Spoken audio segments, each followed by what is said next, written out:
Here I'm going to install the snow cab slash sunshade on this Cub Cadet XT-2 tractor. We're getting ready for winter here, so I'm going to be putting on the snow cab, but the sunshade follows the same set of instructions.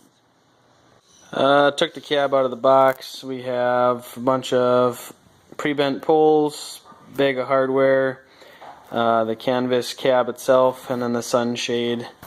At this point we're going to pop the cab out, make sure we have all the parts, and then start putting the cage on. Here I've grabbed the two first poles and the hardware kit, and I have taken the one plate with the two studs and came in from the back side of the frame and hold that there while we take the first bar mount and slide it over those studs with the tube going forward. Make sure you don't grab the wrong side and have the tube going backward. So we're just going to slide this over those studs, bolt them down. Don't go tight with the bolts yet, as we will tighten everything down at the end. Here I got the two side poles mounted, one left, one right. It looks kind of like that when you got it on there. Remember, don't go crazy tight with the bolts and nuts quite yet. And then on the back one, I got this mounted here. You have two bolts. It's the only remaining hardware in the pack. 2 bolts, 4 washers, and 2 nuts. The smaller washers go on the heads of the bolts. The bolts go up through the frame, or the fender, sorry, and then you tighten down with the curved washers and the nuts on top. Again, leaving it slightly loose so we can make adjustments later as needed. From this point on, I believe the rest of the poles just kind of go in order and kind of snap into place to make the rest of the cab frame. And I believe they are numbered, so we'll see how that goes. I had that U-shaped bracket on the bottom wrong. You want to have it so that the holes in the bracket are facing forward.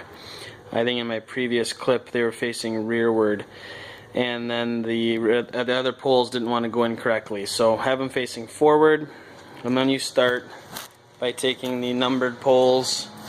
This was numbered 1, and then these are numbered 2A, 2B. They show which direction goes up, and from now on we should be able to just take the numbered poles and basically just connect the dots with the rods. Here we got the tube frame fully installed, and I just went through all the tubes and found the correct numbers, and you just hook them up as they go. There was a couple spots where I needed to undo one so that I could get another one to go into place, but as a general rule, it's loose enough you can kind of just keep going with the rods until everything gets in there. Right now we could go down and tighten those bolts, both in the front and the back, and at this point we'll pull the canvas out, start draping that over, and start hooking that up. Here I pulled the snow cab out of the box, unfolded it, and just draped it over the roll bar. The front is the one with kind of the semicircle bungee, and then the rear, there's a big silver reflector, so that's how you know the front to the rear. Basically you just got to go over the top of the roll bars, stretch it, and just pull everything down. To hook it up, we have a couple of these clips, one in the back. They just pull down and pull right over the fender lip. One in the back, one on each side, left and right, and then one down by the footwell right there.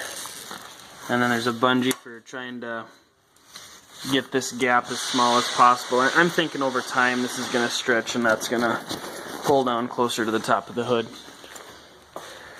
Now there is some slack that needs to be taken up. Basically you can take this and just fold it in over itself. It's Velcro. Takes up the slack in that corner. There's one on that side.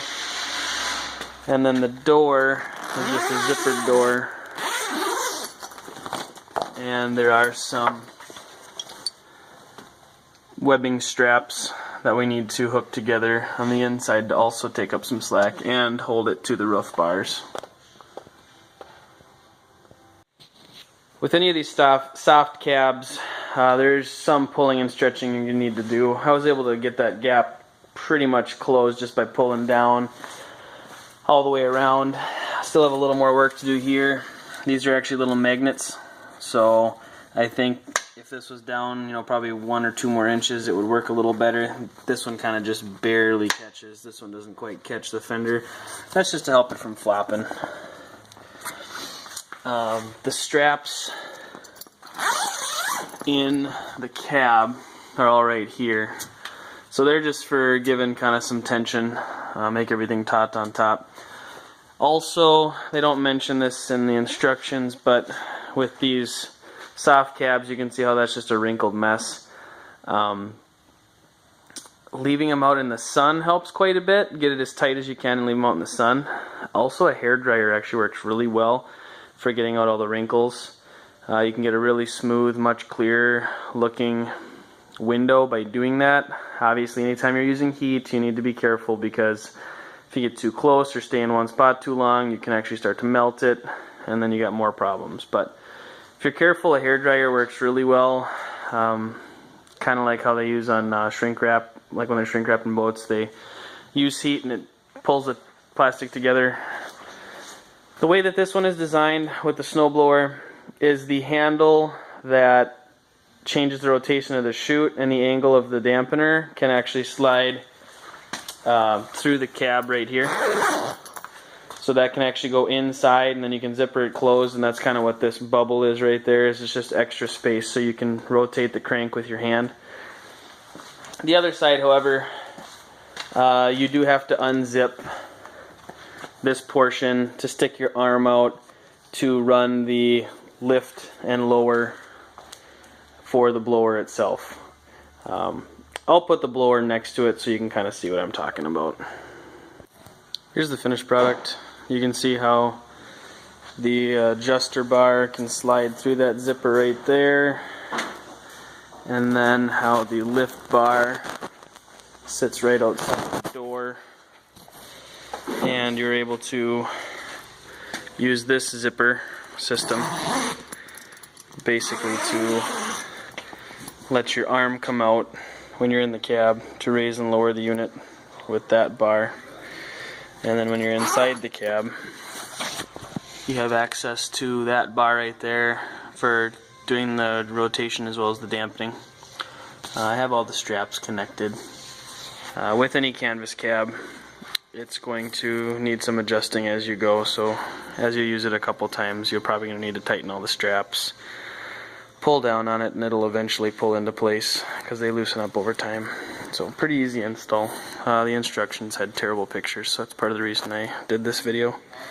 And any questions, comments, throw them in the comment section.